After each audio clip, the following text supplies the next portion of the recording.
My name is Jay Berman, and welcome to episode 3 of Interview with an Entrepreneur, a feature of my channel, The Entrepreneurial Mindset, available on YouTube and Rumble.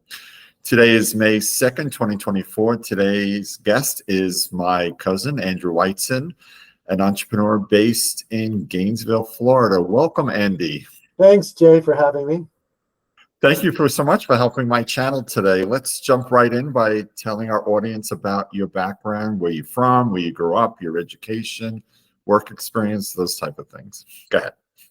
Well, I was born in New York. We moved to Florida when I was 13.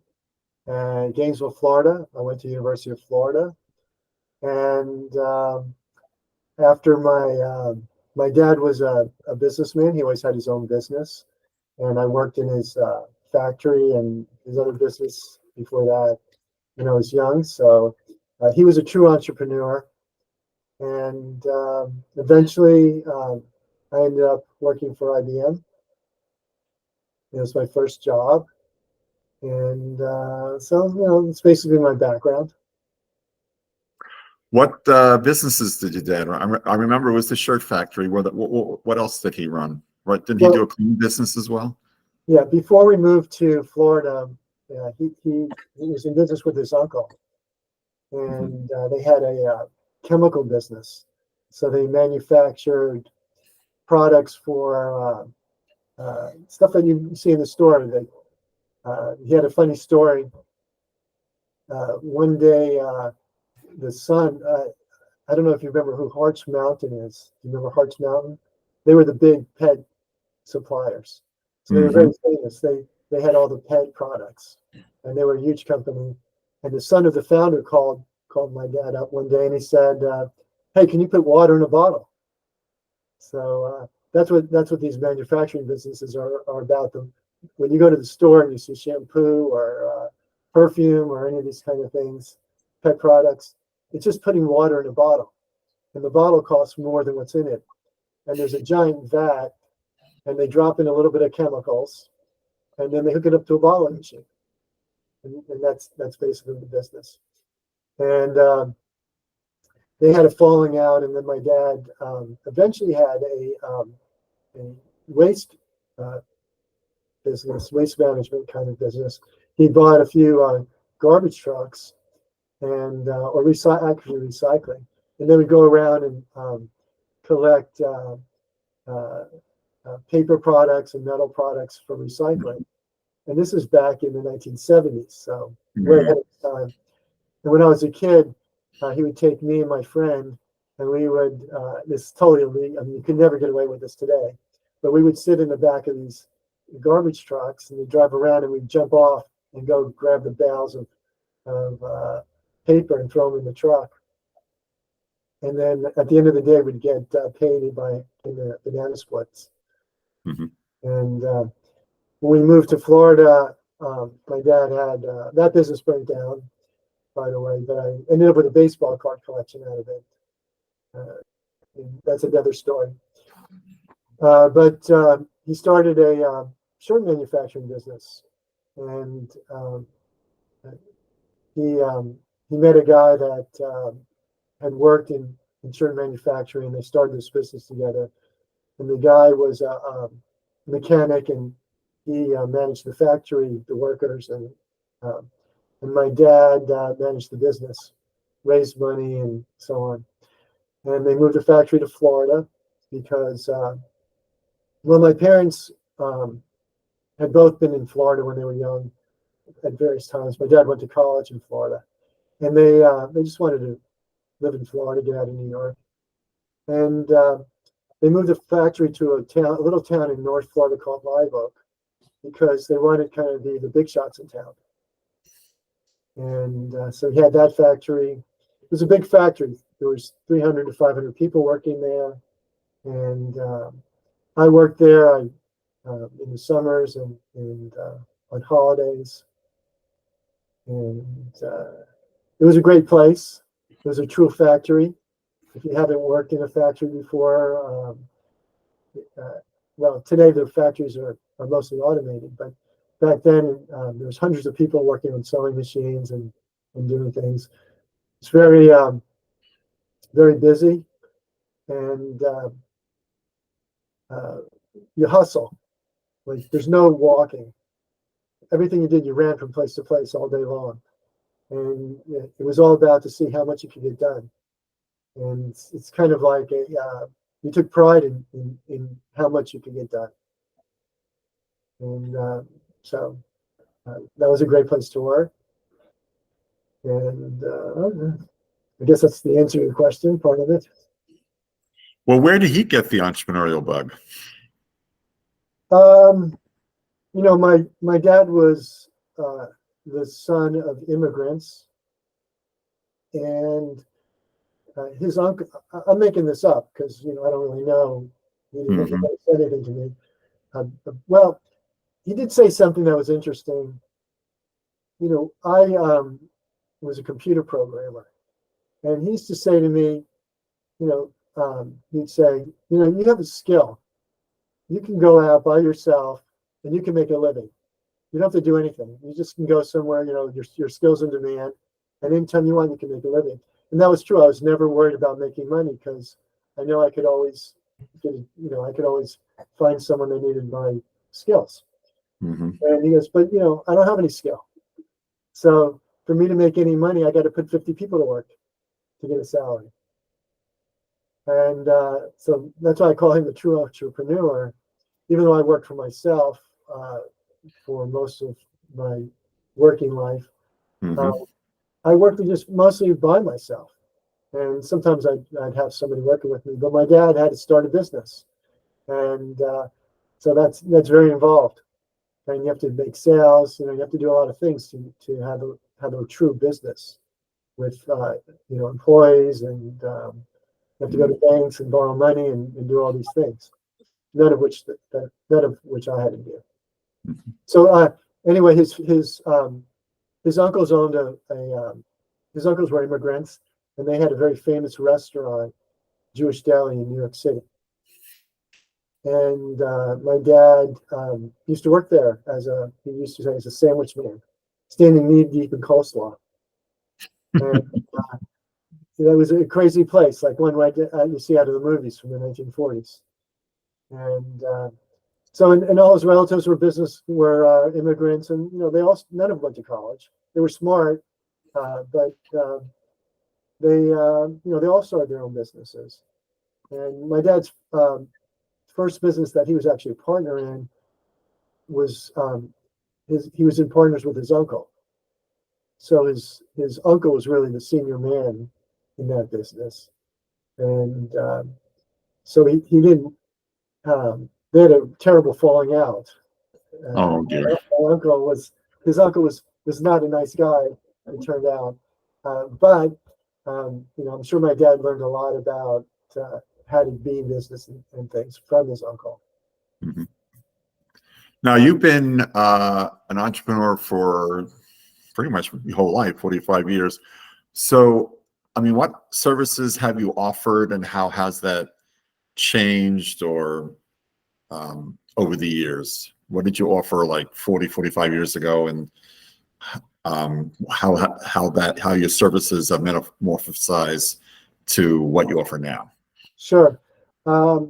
So, you know, I'm kind of answering these questions to not talk about my life as much as try to have maybe some little things that other people can take away that might be pertinent to them. So I was working for IBM in my 20s, and I worked there almost a decade. And then IBM paid people to quit, and they'd never laid people off before. So they offered people money to quit. And I, you know, coming from the background, seeing my dad in business, and also just my nature, I didn't want to spend my life going into an office and working for other people and thinking about how to make them money all day. And working for IBM was, for somebody like me, the best possible place I could have worked, because they were the greatest company that had ever been to that time. They were 85% of the entire computer industry. So that would be Google, Apple, Microsoft, Amazon, and Tesla all combined would not be as big as IBM was. And so it was a great place to work, and I got to work, see how the biggest people in the world did things and all those things. So I learned a tremendous amount from working for them.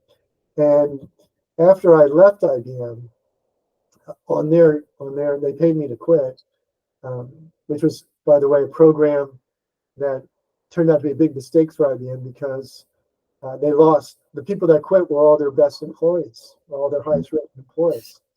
So the next time they had a program, they didn't do that. The next program they offered much less money, and they ranked people from 1 to 100, and they told people if you're in the bottom 5, you're going to get laid off. So we advise you to take the program. We advise you if you're in the bottom 5% that you should take the voluntary severance. So anyway, the year after I quit IBM, my dreams were to do my own thing, and my own thing was I didn't know exactly what it was, but I knew I had my own ideas about things, and that year I was writing a computer game. So I dreamed about this type of computer game since I was in college, and I'd written software instead of writing when I was in college, instead of writing the assignments that I was given, which were incredibly boring and stupid. I used my time to work on this computer game. But all the time I was with IBM, I didn't really find time to work on it again. So after I had left IBM, I spent that year working on this computer game. And 2 days after I got it working, my former manager from IBM called me up and asked me if I would come to Chicago and do computer consulting for Abbott Laboratories.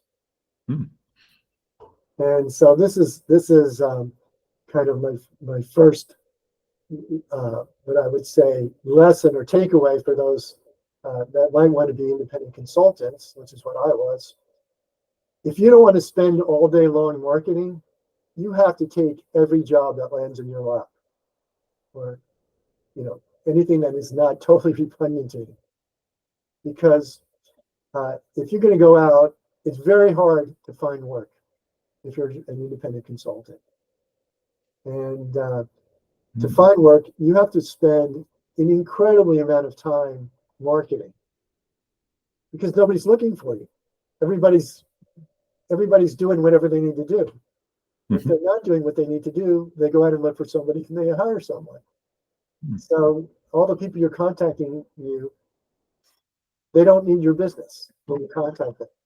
One day they might, but so it's very rare that you'll come across somebody that actually needs your services. So when someone calls you up and offers you a job or a contract, you got to take it. And so I went to Chicago, or north of Chicago, to work for Abbott Laboratories, and I did mainframe consulting for them. Finish your thought. So my manager from IBM he also took the plan that I took, and he was a generation ahead of me, by the way. And he was consulting for Abbott Laboratories, and they needed someone to do some work, and he knew I could do it, so he called me up. And I went to Chicago to do the work. And I worked there for 4 months at their office, and after the 4 months, I told them that I wanted to work from home. So once they got to know me and they knew I could do the work, they were fine with that. And I worked for them for the next 10 years.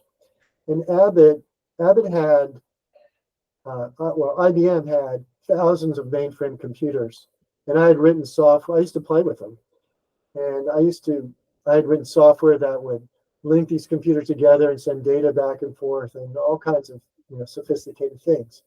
And when I went to Abbott, they had one mainframe computer. So the reason why I'm mentioning this is when you go work for the big boys, and then you go work somewhere else, you've seen it all. Right. And so Abbott Laboratories is one of the giant pharmaceutical companies in the world.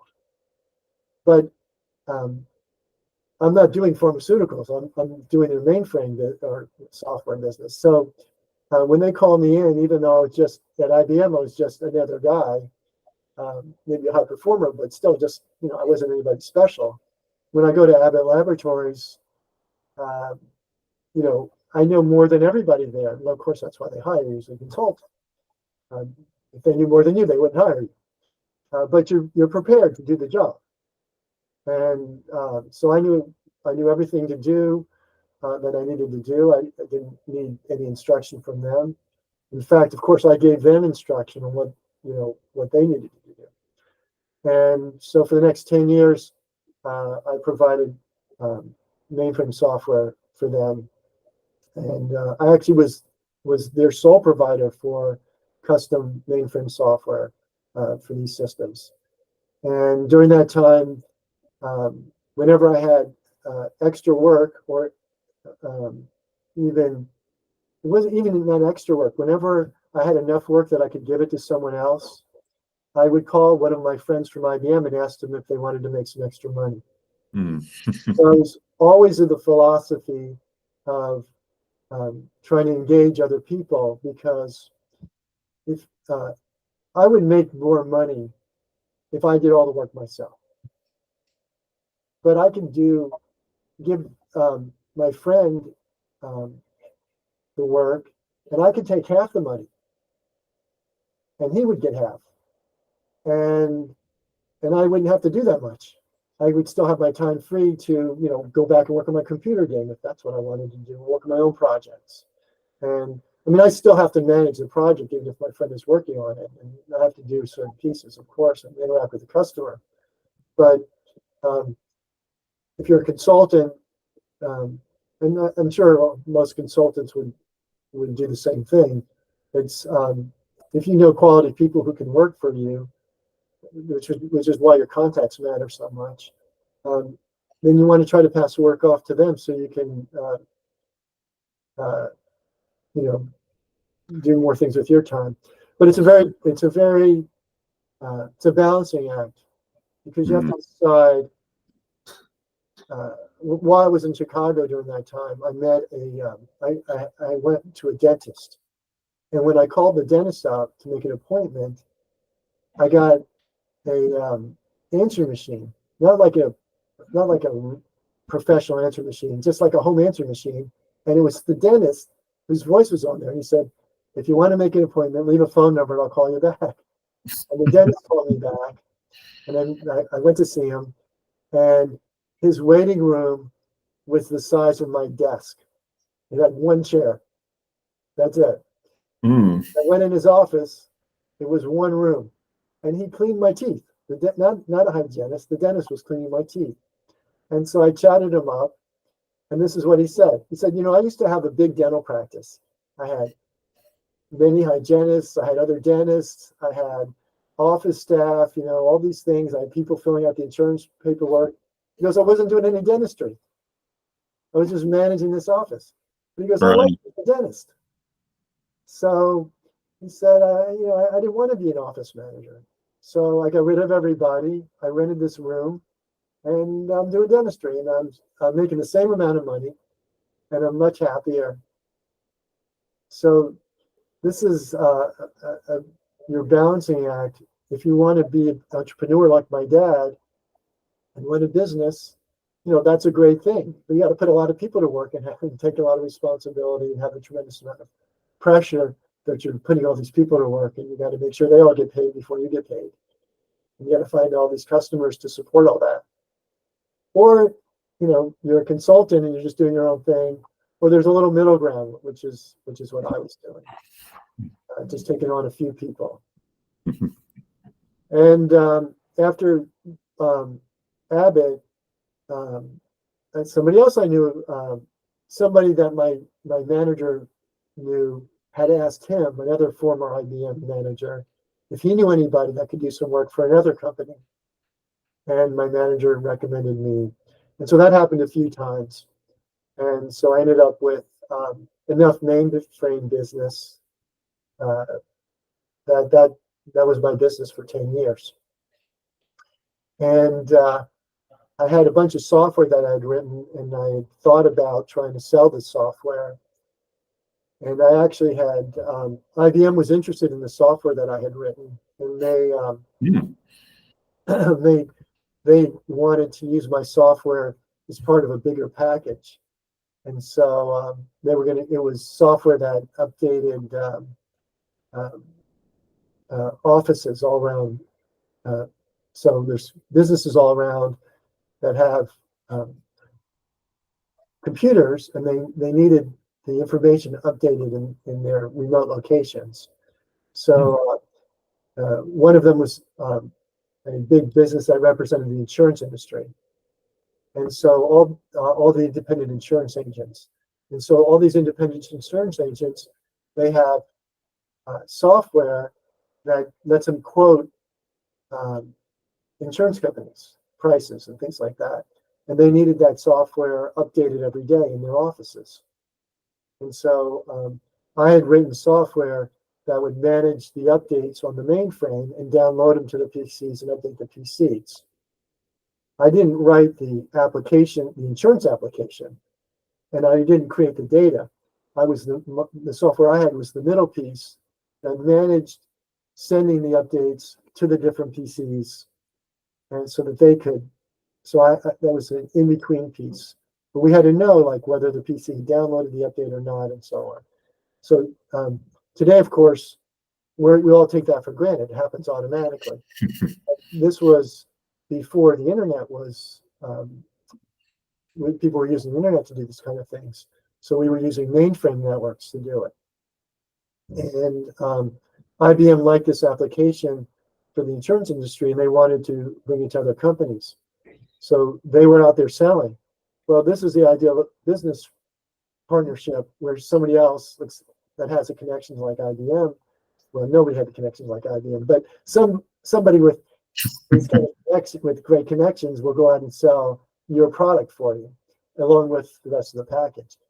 And we made sales calls with 7-Eleven, Mrs. Fields Cookies, and other, like a dozen of these huge companies.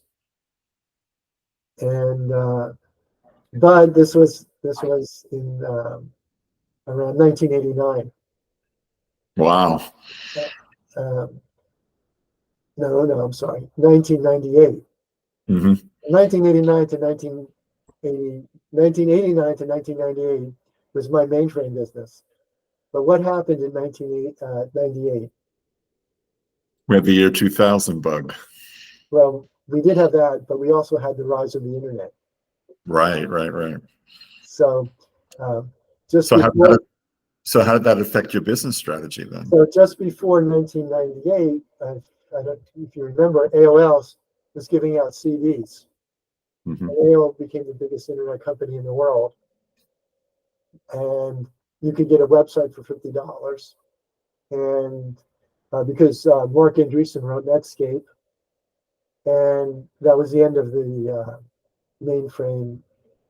IBM was building their own internet for that's when I worked at IBM. That's where I worked, and they were building their own internet, and they understood the internet, how big the internet was going to be, and but when they were building their own internet for mainframes, and they said, oh, this other internet that universities are using, and no one's going to ever use that because no big companies will ever use it because it's not secure. There'll be viruses, there'll be spam, you can't trust the email and all these things. They said big companies don't want that. Big companies, they don't care. They don't care how much it costs. They just want it to make sure it works and it's secure. And that's what IBM was building. And they were right about every single thing they said. But they didn't take into account that Mark Andreessen would write a web browser, and suddenly anybody in the world could have a business on the internet for $50 a month. And everybody, all the little guys jumped on the internet, and big companies move slow. So by the time big companies were going to put their business on the internet, everybody was there. All the little businesses and all individuals and AOL, everybody was over there already. And so IBM had abandoned their secure internet for what we have today. So That's why we have viruses and spam and phishing and all those things, all the corruption that goes on. Mm. So anyway, my software, that particular software was no good anymore. And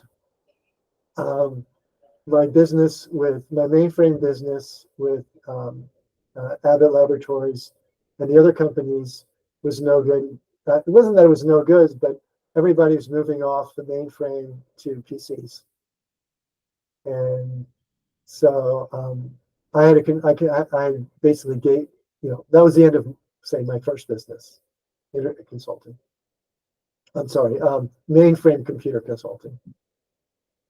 And so in 1989, I became an internet consultant and computer consultant. Mm. And I had a lot of little people that I knew giving me business, and I was mostly concerned about my own project, which was listing events. I had a website, which you worked for me. It's called network.com. You were the best, by the way, at doing the work. But other people were also good. And this was an event listing service. And we were the largest lister of events in the world of Jewish events. And that business was actually making money. I was selling advertising on it. It was making a few $100s a month. And it really could have been Facebook before Facebook. I mean, it was several years before Facebook. And the way to get there was to do what these other companies did, go get venture capital. And I was actually talking to your brother, who was a venture capitalist, essentially. And he's, we were talking about raising the first round of $2 million, maybe, or so the second round, I told him maybe 10 million to turn it into a business. Just chat, but as you know, your brother certainly would be in circles to raise that kind of money with no problem. Right. But he was working on $1 billion deals, so he knew people that would certainly be able to do that. And but I left IBM when my exit interview from IBM was with the former president of IBM Korea, and he was trying to talk me into staying at IBM to go on a fast track, because he said IBM takes people like me and puts them into executive management to be people like president of IBM Korea. And he was telling me, like, this is a great job. You're like the ambassador for the whole country. When you meet with the president of Korea and things like that. And he was, and the reason, okay, I was a top performer in where I worked, but what he said was, everyone thinks that executives at big companies are type A personalities, running around, bossing people, telling people what to do, because they're not like that at all. They're like you. They're kind of easygoing. They're sympathetic to other people, empathetic to what they do, and they let people do their job. They don't tell. And as you know, when you entered events for me, you told me how you were going to do your job. I didn't tell you how to do your job. And when we disagreed on how to do it, I let your way prevail. If I couldn't convince you that my suggestion was better, then you did it your way. I never, pulled the boss card or something and said, we're going to do it my way. And that happened with everyone who worked for me. My dad worked for me managing the office and the finances. And, I would disagree with him on things, but in the end, it was his choice. And I never would say, well, we're going to do it my way because I'm the boss. If I couldn't convince the person that was doing the work that my ideas were better, then then they do it however they want, and I would never hold it against them or anything. I would encourage them to do it the way they wanted to do it. So that that trait was the trait he said they look for an IBM senior executives.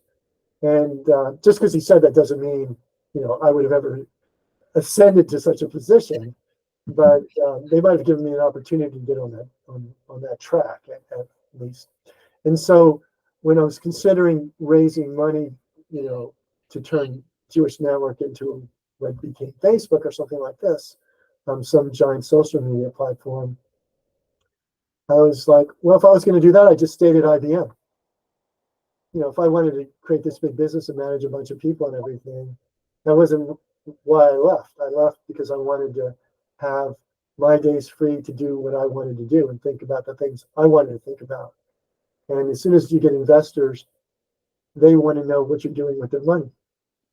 And you have to answer to them. So even if you hold the majority interest in the company and you're the final decision maker, they're still going to pester you all the time about what you're doing and pressure you into doing what they think you need to do. And so that wasn't the life I was interested in having.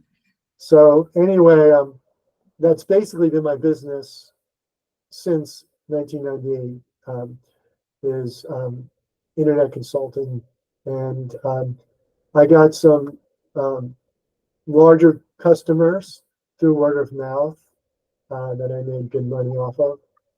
And what I can tell anyone who's interested in consulting, and you know this, Jay, if you're an independent consultant and you're doing work for little people, you're not going to make any money. You only can make money if you go where the money is. Right. So if you're doing consulting work for Abbott Laboratories and you charge them, $50,000, they're like, okay. They expect you to charge them, $50,000. Well, if you're like my brother-in-law, who's got, bobcats out there, and he's doing final grading for Lennar Homes, and he gives them a bill for $125,000, they're like, okay, and they pay the bill. But if your friend who's a psychologist wants a website and you charge her $150, she starts gritting her teeth. Oh, I thought it was only going to be $120. And what's $150? You can't live off. You need 100 of those to make a month's work. You can't do it. It's impossible.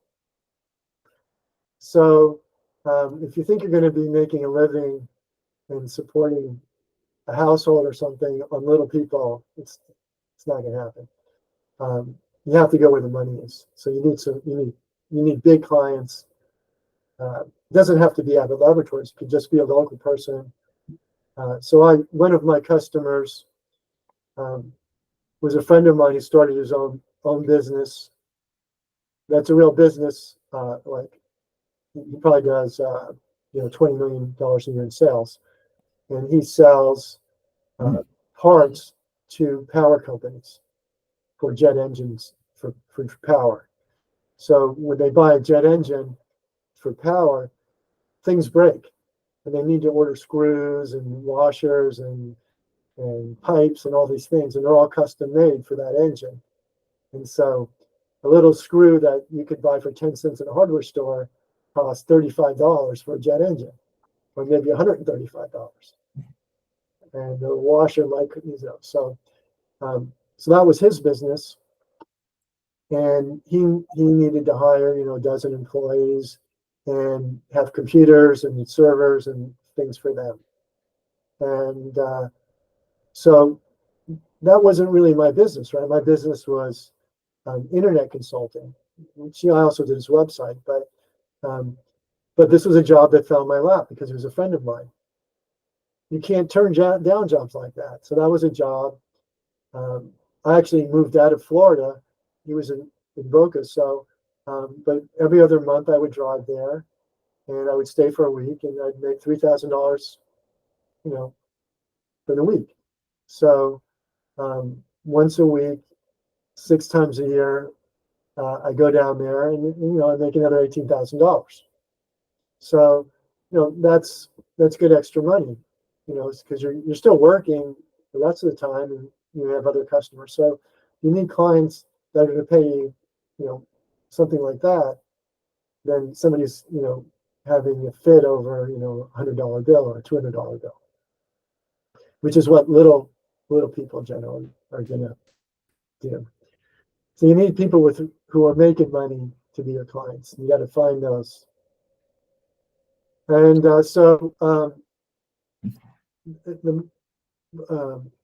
would say for the last, when I moved to Gainesville, I started teaching dancing.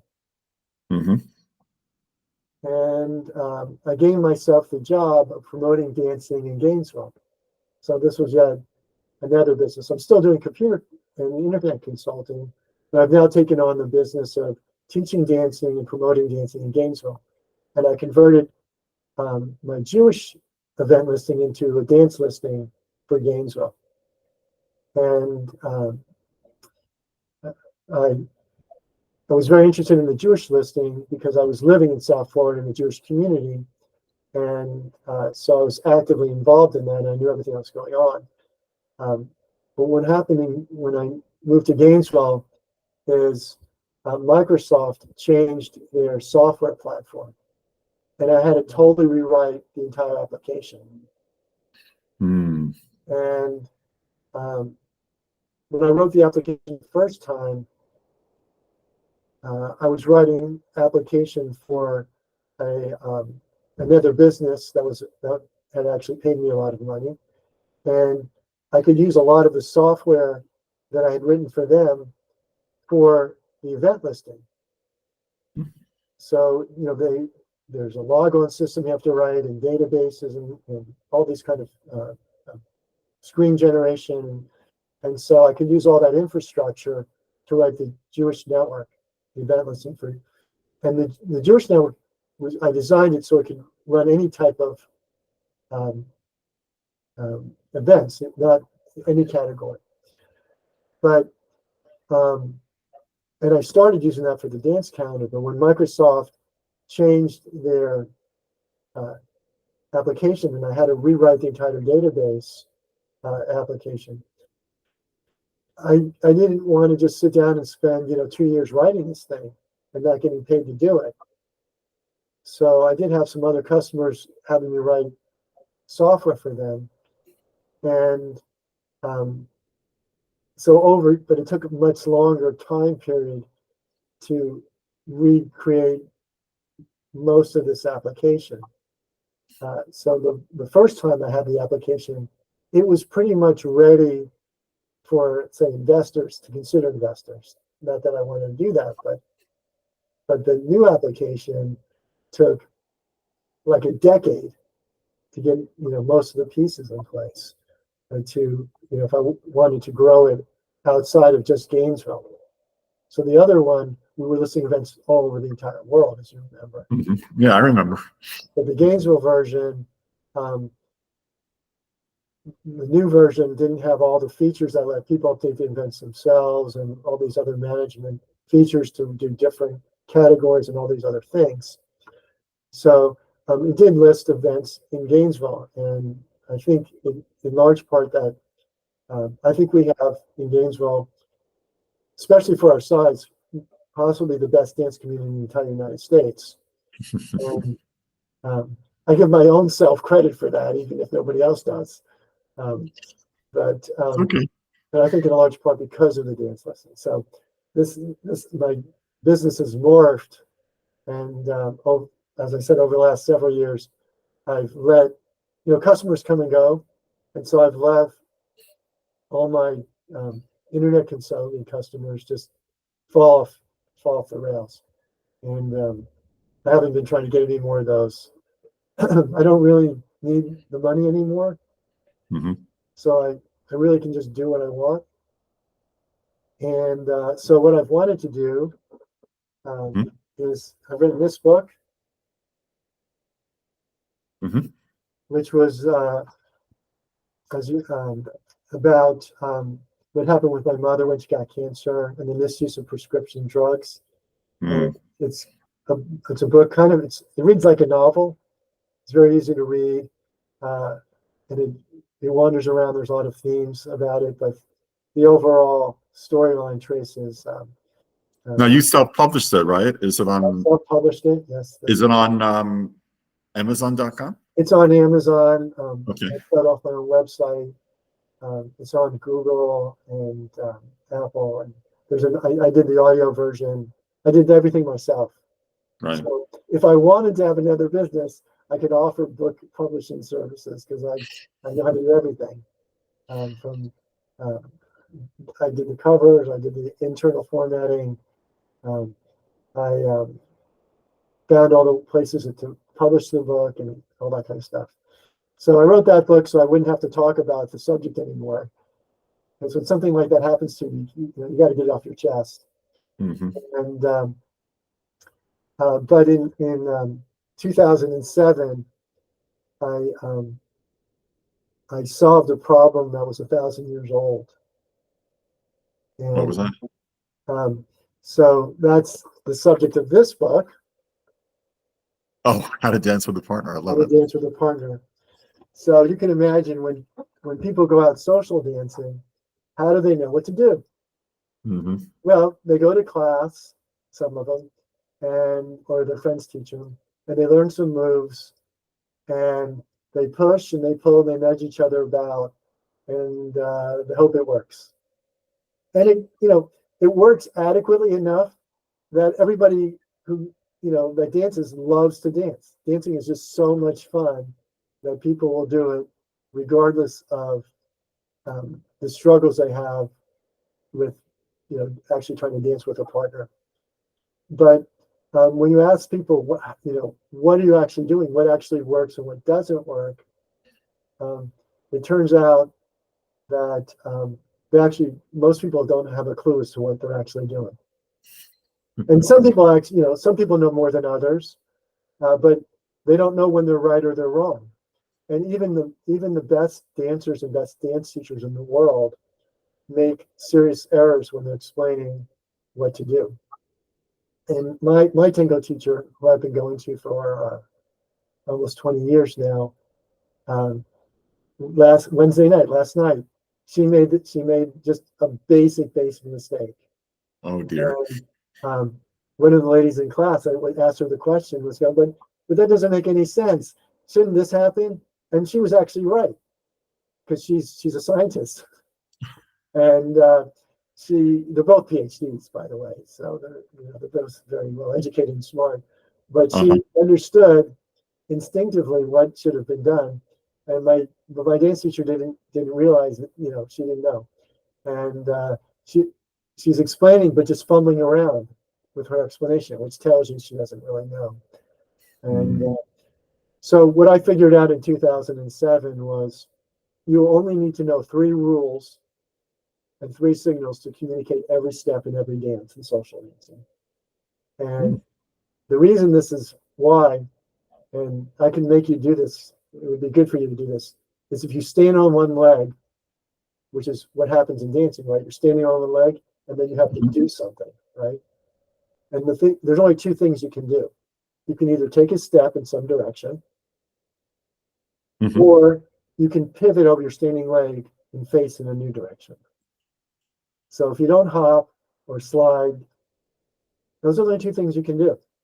And somebody proved this mathematically somewhere, sometime. At least that's what I've heard. And so because of that, you only need to communicate those 2 things to communicate every step. And so this card,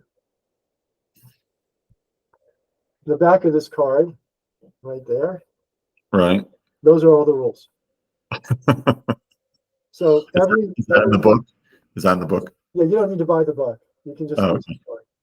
Mm-hmm. Okay, the book explains why those are the only rules, and the back side of this card explains the basic whenever you create a set of rules for anything, doesn't matter what it is. This is also a mathematical theorem by Kurt Gödel, which is considered the most important philosophical advance of the 20th century. Was nothing can be proven that's more complicated than the number system. as complicated or more complicated than another system. Mm. Without, it will either be, whatever system you use will either be incomplete, meaning there will be things that your system can't cover, or you will have contradictions. And this is very well accepted today by all mathematicians and philosophers. And so my system covers all of social dancing. So this system must be less complicated than the natural numbers, 1, 2, 3, 4, 5. And so that's what the front of this card is. And my system applies only to social dancing. And we're just trying to figure out what the man asks the woman to do, and then she does it. And that's the interaction. And the rules explain what is actually going on under the covers. So while people are pushing and pulling and nudging each other about and trying to learn figures, that's not really what's happening. What's happening is they're going straight in the turning. And so I know we now know, I've been teaching this for the last 18 years, and we've tested it on every kind of dance practically that there is. We haven't found one case where it doesn't work. And but I've only been teaching it locally for the most part. I mean, I did a couple of workshops for Israeli dancing in Chicago and Detroit. And I wrote this book. And the first version I wrote in 2010, I put it out there. It really needed a rewrite, and then things happened as they do in life. I took over a dance studio, and then I had then my mother got cancer. And so it's only since I was able to get back and do the rewrite for this book. And the first version of the book was just an ebook. And so I wasn't ready for mass market or anything. And it's taken me literally until recently to get the print version, paperback version. You have to make dust jackets. This is a dust jacket. You have to format this thing. You don't realize how complicated a book is. So you see there's little things up here, chapter and section headings, the formatting inside. You have to figure all this out. I've specifically designed this with these bold headings. These are like little memes, each heading, so that you can read the book just reading the headings. So you got to work all this out. Then you have to make it. You got to format for print. You got to format it for ebook. You got to format it for paperback. Then you have to do an audio version. You got to create a website, and so all this takes. You can hire people to do all these things, but I did it all myself because I'm a computer consultant. So now I'm in the process of starting to roll it out and market this book. So if you interview me next year, I can give you hopefully feedback on how market. I know how to market this. I think I know how to market this book. I've already on Facebook. I've already become member of over 500 dance groups that are on Facebook. These groups range in size from like 100 to 5,000 members, or maybe 50,000 members. And so I ran a little test. I just posted that I have this book on a few of these dance groups, and so I'm going back and making some changes based on those tests, and I will continue to. That's my plan, is to continue to do some tests, tweak some changes, and go back and forth until I, have some confidence that I'm marketing in the right way before I, post it on all these groups. So, and then I have other, there's other avenues to market it, but that's free, right? It just takes time. Mm-hmm. And I do have like some people like you that entered events that will do this for me. Um, so they have some financial incentive. They're actually my tenants to do it. So we'll see how that works out. If they so that might help me save some time in marketing this book. I have one final question, and then I'll let you go, I promise. What advice would you give an aspiring entrepreneur? So the first thing I would say is you have to understand why you're doing it. Because if you're going to be in business for yourself, be an entrepreneur, um, it's all you. There's a tremendous amount of pressure, and your life basically becomes one long rejection. It's if you don't have, you must be resilient, because if things that don't go your way make you feel bad, you cannot be an entrepreneur, because most of your day, most of your week, month after month, things go bad, and they're only spotted with an occasional like, oh hey, that was good, that worked out. So number one, you have to know why you're doing this and be willing to take on that burden. And then you have to figure out what kind of business do you want to be in. Do you want to be in a business and make a lot of money? If that's your goal, that was my dad's goal. It's a perfectly fine goal if that's what you like to do. You just have to recognize that means you're going to need to take on a lot of people and do an immense amount of marketing. That's the most important part. If you want to be like, if you did it for the reasons I did it, because you wanted to be in control of your life and live the kind of life you wanted to live, have your freedom, then you have to understand it's going to be very hard to make money.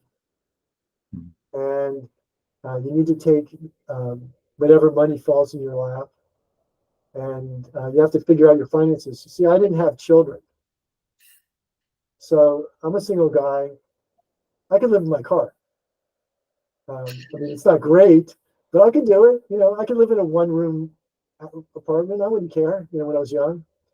I could go live with friends or whatever, or family. Nothing mattered to me. I just wanted to have, so it wasn't a problem. But if I had kids, I would have done things very, very differently. I would have sought out a lot of these opportunities that I let pass by, because I know I needed to make money to support family. Mm-hmm. So this is you have to decide these things for yourself. And then a couple other things is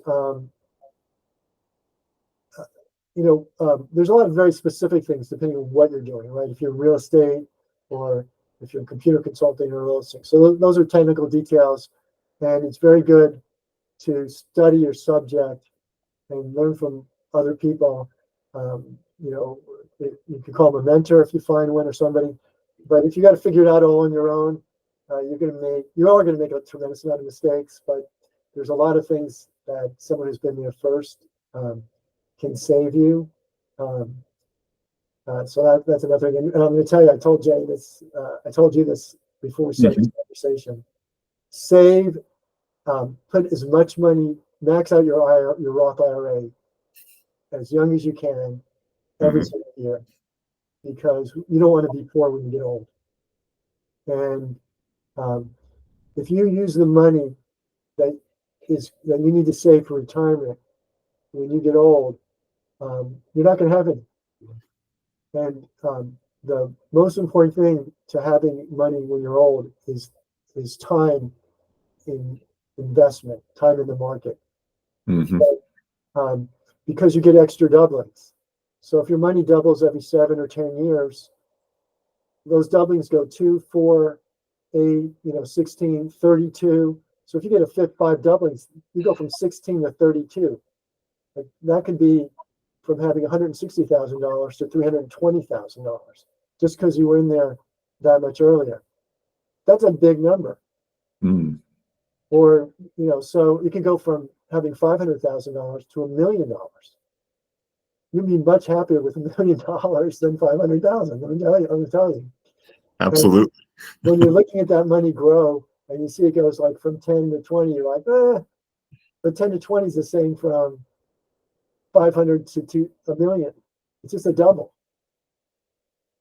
So you got to get those in there early and never touch that money, because as you can see, like from my dad and me, and probably most other entrepreneurs, you go out of business a lot. Things change. You lose all your customers. So you're not making any money. And what happened to my dad in his 50s is his shirt manufacturing company went out of business because all the manufacturing went to Colombia and to China and overseas.